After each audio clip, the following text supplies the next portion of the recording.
আসসালামু আলাইকুম friends, welcome back. So viewers, অনেক নতুন ফ্রেন্ডস যারা রয়েছেন যাদের মনে অনেক ধরনের প্রশ্ন ঘুরপাক খায়। যেমন হচ্ছে আমি 2টা রেসিং পিজন কালেক্ট করতে চাচ্ছি। প্রথম পর্যায়ে তো আমার 3-4 পেয়ার রেসিং পিজনের বেবি কালেক্ট করা সম্ভব নয়।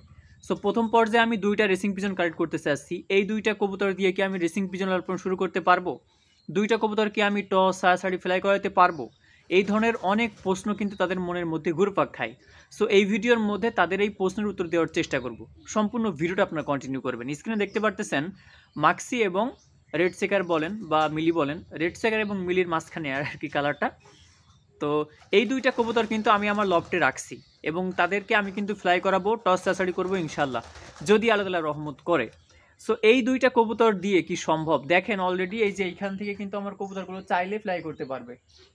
আমি কন্টিনিউ আজ 4 থেকে 5 দিন ওদেরকে ছাড়ছি। 4 থেকে 5 দিন আমি ওদেরকে এইভাবে ছাড়ছি এবং ওরা খুব সুন্দরভাবে কিন্তু ওর লবটা চিনে গেছে। ওরা কিন্তু এই যে এই সাইডে আসছে, এই সাইডে ঘুরে বেড়াচ্ছে, এই যে এই সব অঞ্চলে ঘুরে বেড়াচ্ছে এবং লফটের মধ্যে যাচ্ছে, আবার বাইরে বের হচ্ছে।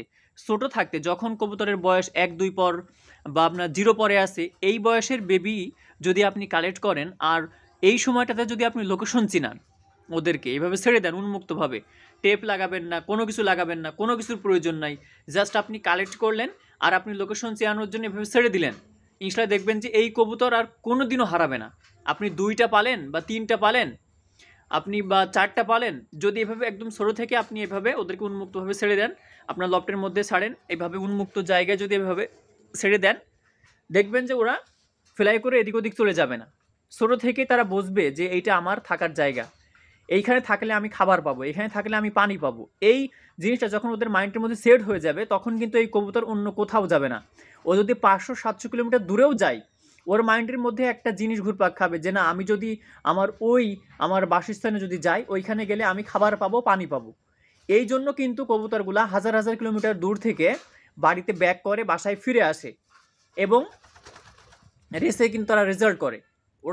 ও জানে যে আমি যদি ওইখানে যাই, ওইখানে আমি নিরাপদ থাকবো, ওইখানে আমার রেস্টের জায়গা আছে, ওখানে খাবার পানীয় সব কিছু আমার ওইখানে আমার রয়েছে, ওইখানে গেলেই আমি নিরাপদ। ও জানে, এই জন্য কিন্তু সে হাজার হাজার কিলোমিটার দূর থেকে সে বাড়িতে ব্যাক করে। এটা কিন্তু খুবই গুরুত্বপূর্ণ একটা বিষয়। এজন্য আপনি 2টা পালেন বা 5টা পালেন, যদি এইভাবে ছোটো থেকে আপনি লালন পালন করতে পারেন তাহলে কোনো সমস্যা নয়। তবে সিঙ্গেল লালন পালন করাটা ঝামেলা। যদি 2টা আপনারা কালেক্ট করেন, 2টা বেবি যদি কালেক্ট করেন বা 3টা 4টা 5টা বেবি যদি কালেক্ট করেন, ছোটো থেকে লালন পালন করেন, ইনশাল্লাহ কোনো সমস্যা নাই। নতুন ফ্রেন্ডসেরা যারা রয়েছেন, মনের মধ্যে অনেক বিষয় আপনাদের ঘুরপাক খায় আমি জানি, কারণ প্রথম পর্যায়ে যখন 5 থেকে 6 বছর আগে যখন এই সেক্টরে আমি আসছিলাম, তখন এই ধরনের প্রশ্ন কিন্তু আমারও ঘুরপাক খাইতো। অনেক প্রশ্নের উত্তর আমি নিজে নিজে শিখছি, এটা আমাকে কেউ শিখাই দেয় নাই, অর্থাৎ আমি অনেক কিছু হারিয়ে অনেক প্রশ্নের উত্তর পেয়ে গেছি। সো এই বিষয়গুলো আমি আপনাদের মধ্যখানে শেয়ার করি, যাতে করে নতুনরা আপনারা বিভ্রান্তির মধ্যে না পড়েন, যাতে করে আপনাদের প্রশ্নের উত্তরগুলো আপনারা খুব সুন্দরভাবে পেয়ে যান। আমরা কিন্তু এই বিষয়গুলো আমাদের এই চ্যানেলের মধ্যে আমরা আলোচনা করে থাকি। দেখতে পারতেছেন কবুতরগুলো কত সুন্দর বাইরে নামছে এবং আপনার লফটের মধ্যে যাচ্ছে।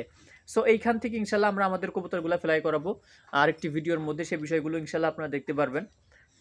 সো এই হচ্ছে আজকে আমাদের টপিকটা। আশা করি বিষয়গুলো আপনারা ক্লিয়ার হয়েছেন। আমাদের চ্যানেলের মধ্যে আপনারা যারা নতুন আছেন, অবশ্যই চ্যানেলটি সাবস্ক্রাইব করে রাখবেন।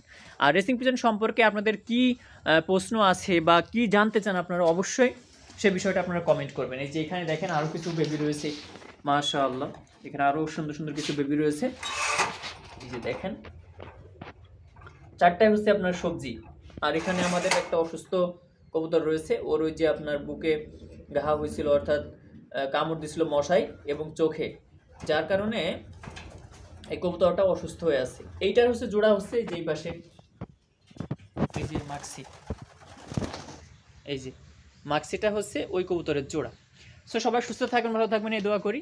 আজকে এ পর্যন্ত। পরবর্তীতে আরেকটা বিষয় নিয়ে আপনাদের মধ্যখানে আমি রেজন উপস্থিত হয়ে যাব ভিডিও আকারে, সে বিষয়গুলো আপনারা জানতে পারবেন। সাবস্ক্রাইব করে পাশে থাকবেন। আসসালামু আলাইকুম রহমতুল্লাহ।